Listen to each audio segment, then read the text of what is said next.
GHMC enforcement director ఏవి రంగనాథ్పై MLA Danam Nagender fire అయ్యారు. రంగనాథ్కు కొత్తగా వచ్చిన పదవి ఇష్టం లేనట్టుందని మండిపడ్డారు. అందుకే తనపై కేసు పెట్టారని తెలిపారు. అధికారులు వస్తుంటారు పోతుంటారు, నేను లోకల్ అని తెలిపారు నాగేందర్.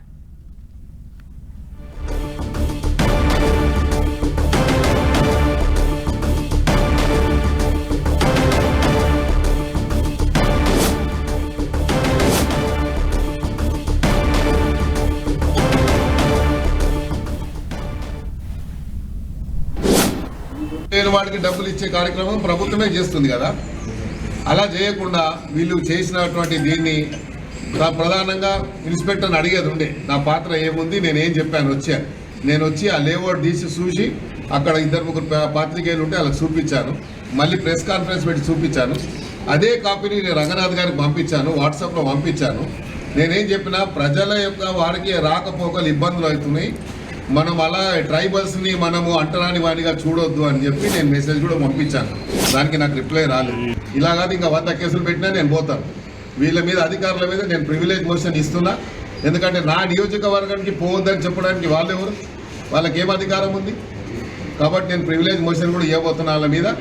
ఎందుకంటే ఇలాగా అద్దు మీరి ప్రవర్తిస్తూ ఉన్నారు. అద్దు ఎంత ఉందో అంత పని చేసుకుంటే వాళ్ళకు మంచిది, మాకు మంచిది. అధికారులు ఏదైతే డిపార్ట్మెంట్ పరంగా అది ఉంటే అక్కడ మీరు ఎవరిని ఇన్వాల్వ్ చేయలేదు. ప్రధానంగా జీహెచ్ఎంసీ ఇన్వాల్వ్ చేసేది ఉండే. ఈవీడీ ఏమంటే నీకు జీపీఏ ఇయ్యలేదు, ముఖ్యమంత్రి గారు రైట్ తీసుకొని మొత్తం హైదరాబాద్లో నీ ఇష్టం వచ్చినట్టు చేసుకోమని చెప్పలేదు. పార్క్ ఉంటే పార్క్ వాళ్ళని వీళ్ళు డిపార్ట్మెంట్ ఉంది, డిపార్ట్మెంట్ పిలిచి మీరు ఎందుకు ఇన్ని రోజుల నుంచి మీరు ఎందుకు తీసుకోలేదంటే వాళ్ళ మీద యాక్షన్ తీసుకోండి. ముందుగా ఈ పార్క్ ల్యాండ్ ఎందుకు ఇట్లా వదిలేసినారని వాళ్ళని అడగాలి ముందుగా.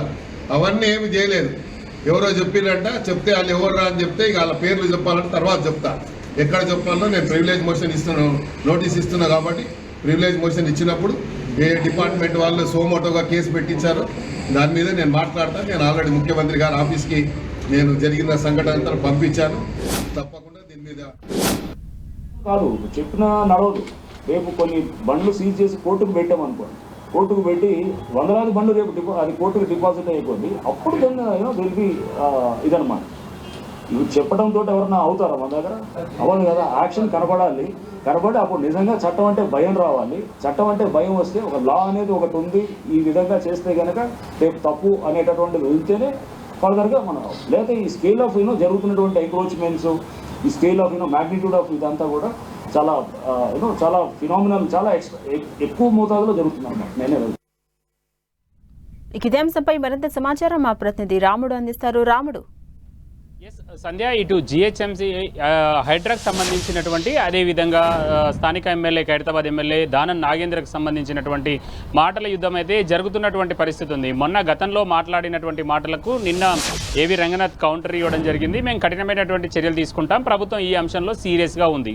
ప్రభుత్వం సీరియస్గా ఉంది కాబట్టి ఎవరు అడ్డుకున్నా కూడా ఇది ఆగదు. తప్పనిసరిగా ప్రభుత్వ భూములు, పార్కులు, చెరువులు కబ్జాకు గురవుతుంటే మాత్రం చూసేది లేదు అన్నట్టుగా ఏవి రంగనాథ్ చెప్పుకొచ్చారు. అయితే ఈ అంశానికి సంబంధించి ప్రభుత్వం తనకేమి జీపీఏ రాసి ఇవ్వలేదని ఇష్టం వచ్చినట్లుగా వివరించడం సరికాదంటూ ఘాటుగా స్పందించారు ఖైరతాబాద్ ఎమ్మెల్యే దానం నాగేందర్. ప్రధానంగా అక్కడ పేదలు ఉన్నారు, అక్కడ ఎస్సీ, ఎస్టీ, బీసీలు ఇలాంటి వాళ్ళు ఉన్నారు. అలాంటి వాళ్ళను అంటరాని వాళ్ళుగా చూసే విధంగా ఎలా చేస్తారు? ప్రభుత్వం ఒక సైడు వాళ్లకు రక్షణ కల్పించేటువంటి చర్యలు తీసుకుంటుంటే మరొక సైడు అధికారులు ఈ విధంగా ఎందుకు వ్యవహరిస్తున్నారు అన్నటువంటి అంశం పైన అయితే దానం నాగేందర్ చాలా కఠినంగా మాట్లాడినటువంటి పరిస్థితి ఉంది. చాలా ఘాటైనటువంటి వ్యాఖ్యలు చేసినటువంటి పరిస్థితి ఉంది.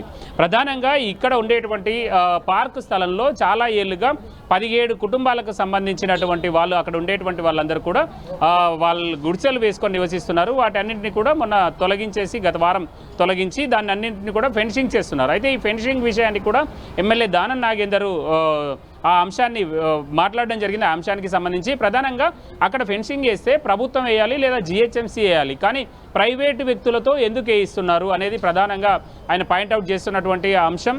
ముఖ్యంగా తన నిధుల నుంచి, తన ఎమ్మెల్యే ఫండ్స్ నుంచి నేను నిధులను ఇస్తాను, అక్కడ ఉండేటువంటి పార్కుకు అది వేద్దాము అని చెప్పాను, కానీ అలా చేయకుండా ప్రైవేటు వ్యక్తులతో ఎందుకు చేయిస్తున్నాడు, అంత స్పెషల్ ఇంట్రెస్ట్ ఏంటి అని ప్రశ్నిస్తున్నారు.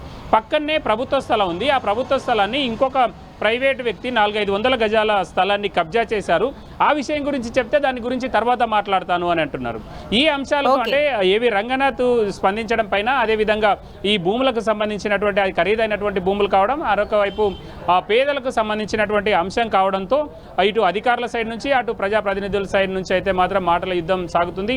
చూడాలి ఇది ఇంకా ఎంతవరకు వెళ్తుంది. నేను ముఖ్యమంత్రి దృష్టికి తీసుకెళ్తా, ఈ అంశానికి సంబంధించి ఆ పేదలకు న్యాయం జరిగేటట్టు చూస్తా అని ఒకవైపు ఎమ్మెల్యే చెప్తున్నారు. మరొక వైపు అవసరమైతే ఇలాంటి ఆటంకాలు ఏమన్నా వస్తే అవసరమైతే చట్టపరంగా మేము ముందుకు వెళ్తామని రంగనాథ్ చెప్పడం జరిగింది. అందులో భాగంగానే స్థానికంగా అక్కడ పనిచేస్తున్నప్పుడు అధికారులు ఎవరైతే ఉన్నారో వాళ్ళతో ఫిర్యాదు ఇప్పించడం జరిగింది. వాళ్ళు ఆ ఫిర్యాదు ఆధారంగా కేసు నమోదైనట్టుగా మనకు తెలుస్తుంది. ప్రధానంగా ఈ భూముల రక్షణకు సంబంధించి అయితే మాత్రం కఠినంగా ఉంటామని హైడ్రా అధికారులు చెప్తున్నారు. Sandhya. Right, thank you Ram.